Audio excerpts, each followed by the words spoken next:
Hi viewers, welcome back to my channel. ಬಹಳಷ್ಟು health benefits ಇರೋ oyster mushroom ಸಾರನ್ನು ಯಾವ ರೀತಿ ಮಾಡೋದು ಅಂತ ನಾವೀಗ ನೋಡ್ಕೊಳ್ಳೋಣ. ಈಗ ತಾನೇ ನಾನೀಗ ಫ್ರೆಶ್ ಆಗಿ ಕಟ್ ಮಾಡಿಸ್ಕೊಂಡು ತಂದಿರೋ ಆಯಿಸ್ಟರ್ ಮಶ್ರೂಮನ್ನು ತೋರಿಸ್ತಾ ಇದ್ದೀನಿ. ನೋಡಿ, ಇದು ಎಷ್ಟು ಫ್ರೆಶ್ ಆಗಿದೆ, ಈಗ ತಾನೇ ಕಟ್ ಮಾಡಿಸ್ಕೊಂಡು ತಂದಿರೋವಂಥದ್ದು. ಈಗ ನಾವು ಇದನ್ನು ಸಣ್ಣ ಸಣ್ಣ ಪೀಸಾಗಿ ಕಟ್ ಮಾಡ್ಕೊಂಬಿಡೋಣ. ಈ ಮಶ್ರೂಮಲ್ಲಿ ರಿಚ್ ಮಿನರಲ್ಸ್ ಇದೆ, ನಮ್ಮ ಇಮ್ಯೂನ್ ಸಿಸ್ಟಮನ್ನು ಬೂಸ್ಟ್ ಮಾಡುತ್ತೆ. ಇದರಲ್ಲಿ ವಿಟಮಿನ್ ಬಿ ಕೂಡ ಜಾಸ್ತಿ ಇರುತ್ತೆ. ಬೆಸ್ಟ್ ಆ್ಯಂಟಿ ಆಕ್ಸಿಡೆಂಟ್ ಆಗಿ ಕೂಡ ಕೆಲಸ ಮಾಡುತ್ತೆ. ಇದರಲ್ಲಿ ಇನ್ನೂ ಬಹಳಷ್ಟು ಬೆನಿಫಿಟ್ಸ್ ಇದೆ. ಈ ಮಶ್ರೂಮಲ್ಲಿ ಸಾಕಷ್ಟು ಬೆನಿಫಿಟ್ಸ್ ಇರೋದ್ರಿಂದ ನಾವು ನಮ್ಮ ಆಹಾರದಲ್ಲಿ ಈ ಮಶ್ರೂಮನ್ನು ಆಗಾಗ್ಗೆ ತೊಗೊತಾ ಇರಬೇಕು. ಈಗ ನಾವೀಗ ನೋಡಿ, ಈ ರೀತಿ ಸಣ್ಣ ಸಣ್ಣ ಪೀಸ್ ಕಟ್ ಮಾಡಿಕೊಂಡು ರೆಡಿ ಮಾಡಿ ಇಟ್ಕೊಂಬಿಡೋಣ. ನಂತರದಲ್ಲಿ ಇದನ್ನು ವಾಶ್ ಮಾಡ್ಕೊಳ್ಳೋಣ. ಭಾಳ ಸಾಫ್ಟಾಗಿರೋದ್ರಿಂದ ಆಮೇಲೆ ತೊಳ್ಕೊಳ್ಳೋಣ. ಈಗ ಮಸಾಲೆಯನ್ನು ರುಬ್ಕೊಳ್ಳಿಕ್ಕೆ ನಾನೀಗ ಒಂದು ಪ್ಯಾನನ್ನು ಇಟ್ಕೊತಾ ಇದ್ದೀನಿ. ಇದರಲ್ಲಿ ಸ್ವಲ್ಪ ಎಣ್ಣೆಯನ್ನು ಹಾಕ್ಕೊಂಡಿದ್ದೀನಿ. ಈಗ ಉದ್ದವಾಗಿ ಹೆಚ್ಚಿಟ್ಟಿರುವ 2 ಈರುಳ್ಳಿಯನ್ನು ಹಾಕ್ಕೊಂಡಿದ್ದೀನಿ.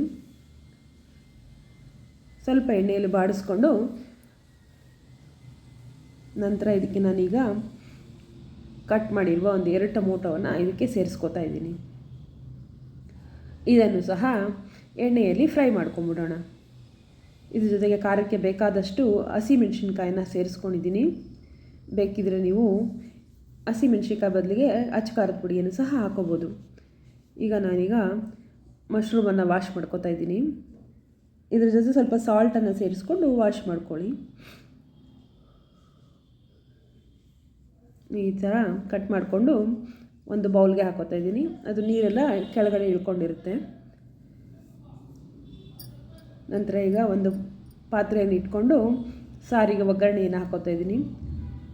ಒಗ್ಗರಣೆಗೆ ಸ್ವಲ್ಪ ಎಣ್ಣೆ ಹಾಕ್ಕೊಂಡು ಈ ಎಣ್ಣೆ ಕಾದ ನಂತರ ಒಂದು ಅರ್ಧ ಸ್ಪೂನಷ್ಟು ಸಾಸಿವೆ ಹಾಕ್ಕೊಂಡಿದ್ದೀನಿ. ಸಣ್ಣದಾಗಿ ಹೆಚ್ಚಿಟ್ಟಿರೋ 1 ಈರುಳ್ಳಿ ಹಾಕ್ಕೊಂಡು ಜೊತೆಗೆ ಸ್ವಲ್ಪ ಕರಿಬೇವನ್ನು ಸಹ ಹಾಕೋತಾ ಇದ್ದೀನಿ. ಎಣ್ಣೆಯಲ್ಲಿ ಸ್ವಲ್ಪ ಫ್ರೈ ಮಾಡಿಕೊಂಡು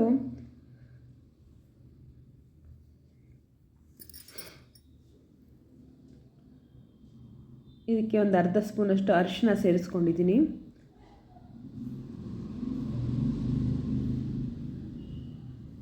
ಸ್ವಲ್ಪ ಇವೆಲ್ಲವೂ ಎಣ್ಣೆಯಲ್ಲಿ ಫ್ರೈ ಆದ ನಂತರ ಈಗ ನಾನು ತೊಳೆದಿಟ್ಟಿರುವ ಮಶ್ರೂಮನ್ನು ಇದಕ್ಕೆ ಸೇರಿಸ್ಕೊತಾ ಇದ್ದೀನಿ.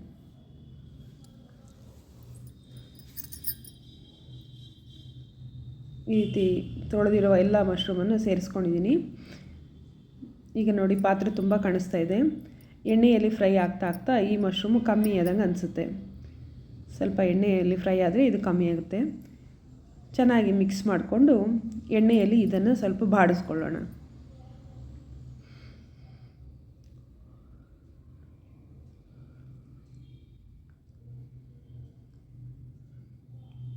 ಒಂದು 5ರಿಂದ 10 ನಿಮಿಷ ಆಗೋಷ್ಟೊತ್ತಿಗೆ ಸ್ವಲ್ಪ ಈ ಮಶ್ರೂಮ್ ಎಲ್ಲ ಸ್ವಲ್ಪ ಕುಗ್ಗೋಗುತ್ತೆ. ಈಗ ಮಸಾಲೆ ರುಬ್ಕೊಳ್ಳಿಕ್ಕೆ ನಾನೀಗ ಕಟ್ ಮಾಡಿರುವ ಅರ್ಧ ಹೋಳಷ್ಟು ತೆಂಗಿನಕಾಯಿ ಹಾಕ್ಕೊಂಡಿದ್ದೀನಿ. 1 ಪೀಸ್ ಶುಂಠಿ, 1 ಬೆಳ್ಳುಳ್ಳಿ, ಸ್ವಲ್ಪ ಕೊತ್ತಂಬರಿ ಸೊಪ್ಪು, ಇದ್ರ ಜೊತೆಗೆ ಸ್ವಲ್ಪ ಚಕ್ಕೆ, ಲವಂಗ. ಈಗ ನಾನು ಮೊದಲೇ ಹುರಿದಿಟ್ಟಿರುವ ಟೊಮೊಟೊ ಈರುಳ್ಳಿ ಮಿಶ್ರಣವನ್ನು ಸಹ ಸೇರಿಸ್ಕೊತಾ ಇದ್ದೀನಿ. ಇದ್ರ ಜೊತೆಗೆ ನಾನು 1 ಸ್ಪೂನಷ್ಟು ಧನಿಯಾ ಪುಡಿಯನ್ನು ಹಾಕ್ಕೊಂಡಿದ್ದೀನಿ. ಸ್ವಲ್ಪ ನೀರನ್ನು ಸೇರಿಸ್ಕೊಂಡು ರುಬ್ಕೊಂಬಿಡೋಣ. ಭಾಳನೇ ಟೇಸ್ಟಿಯಾಗಿ ಬರುತ್ತೆ ಈ ಸಾರು. ನೋಡಿ, ಈ ರೀತಿ ಎಲ್ಲ ರುಬ್ಕೊಂಡ ನಂತರ ಇದು ಒಗ್ಗರಣೆಯಲ್ಲಿ ಚೆನ್ನಾಗಿ ಮಶ್ರೂಮು ಬೇಯ್ತಾ ಇದೆ. ನೋಡಿ, ನೀರೇನು ಹಾಕಿಲ್ಲ, ಹಾಗೆ ಚೆನ್ನಾಗಿ ಬೇಯ್ಕೋತಾ ಇದೆ. ಇವಾಗ ನಾನೀಗ ರುಬ್ಕೊಂಡಿರೋ ಮಸಾಲೆನ ಇದ್ರ ಜೊತೆ ಸೇರಿಸ್ಕೊತಾ ಇದ್ದೀನಿ.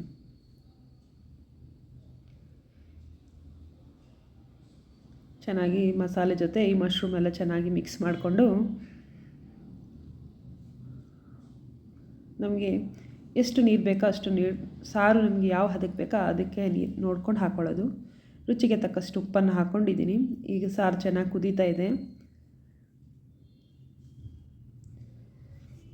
ಈ ನಾನ್ ವೆಜ್ ಸಾರಿಗಿಂತ ಈ ಮಶ್ರೂಮ್ ಸಾರು ಬಹಳನೇ ರುಚಿಯಾಗಿರುತ್ತೆ. ನೋಡಿ, ಸಾರು ಚೆನ್ನಾಗಿ ಕುದಿಸ್ಕೊಂಡೆ ಮುದ್ದೆ ಮತ್ತು ಅನ್ನದ ಜೊತೆ ಈ ಸಾರು ಬಹಳನೇ ರುಚಿಯಾಗಿರುತ್ತೆ. ಈ ರೀತಿಯಾಗಿ ನೀವು ಸಹ ಟ್ರೈ ಮಾಡಿ ಹೇಗೆ ಬಂತು ಅಂತ ತಿಳಿಸಿ. ಇದೇ ಮೆಥಡಲ್ಲಿ ಮಶ್ರೂಮ್ ಸಾರು ಮಾಡಿಕೊಂಡ್ರೆ ಭಾಳನೇ ರುಚಿಯಾಗಿ ಬರುತ್ತೆ. ನಮ್ಮ ಈ ವಿಡಿಯೋ ನಿಮಗೆ ಇಷ್ಟವಾಗಿದ್ದರೆ ಪ್ಲೀಸ್ ಲೈಕ್ ಮಾಡಿ, ಶೇರ್ ಮಾಡಿ, ಸಬ್ಸ್ಕ್ರೈಬ್ ಮಾಡಿ. ವಿಡಿಯೋ ನೋಡಿದ್ದಕ್ಕಾಗಿ ಧನ್ಯವಾದಗಳು.